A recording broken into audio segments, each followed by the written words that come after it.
later on? Yeah, I would say so.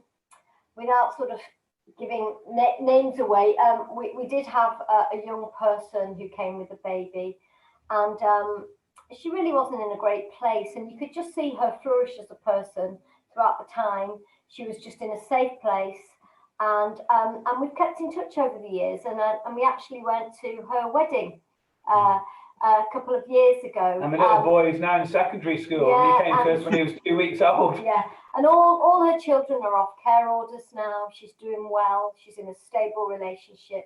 You know, life's not perfect. It's not perfect for any of us, is it? But you know what? She's doing really well. And when I look at where she was, I just think, oh, we've just had a really tiny part to play in that. But that's so rewarding. It's great to see them going home and a better place. And it is a difficult one because, I mean, family is our heart, and in a sense, certainly when it's coming to parent and child, you almost want the children to go home with the parents, and you see that as a success. But actually, the success is actually if the child is looked after and it works out for the child. You want it to work out for both. But just as Rachel spoke about a mum and the little ones who went home together, we're also can think of another mum we had come to stay with us, and she had 3 children. Unfortunately, they did separate, but we looked after the 3 children a little bit longer, and then they went off to someone else, and then they went off and were adopted, and they still get into contact with us, don't they? Yeah, the adopted family. So it's sad in some ways, but you also see the positive on both sides, if that makes sense. Yeah, and also added to that, you know, not every parent, you've got to be prepared that not every parent and child are going to be able to live together for whatever reason once the assessment is done by the social worker.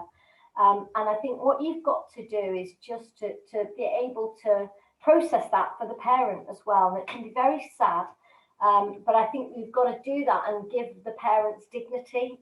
And I think that's something that you've just, it's part of your role when you are dealing with parents. So you need to give them a sense of dignity, a sense of you've tried everything, and you know we're in it together. We're going to try everything to keep you together. But if it's not possible, sometimes we've got to then work with an ending that's as positive as possible to regain some dignity for a parent, and also to help that child. You know, often we will do like photo books for the child and write notes and let the parent write in that book, you know, to let them understand all the positives and all the work that went in to help that child process in some way in the future. So even though, I mean, every placement is positive, whether a child is living with their parent at the end of it or the child is going to a forever home without their birth parents, perhaps with an adoptive parent. So, you know, it's positive on both ends, but you've got a lot of work to do in between. It does mean it can be quite an emotional roller coaster. Yeah. You can feel quite wrung out, and I think Rachel mentioned it before.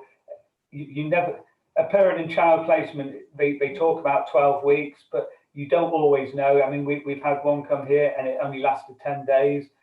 We've had others come here and they've been here 9 months later, and the children have been here another 9 months after it. So, but most of the time it is that little bit shorter. So even though it can be quite emotional, you do get those periods of, whether you want to call it respite or downtime, to almost prepare yourself for the next part of the journey, really. Yeah.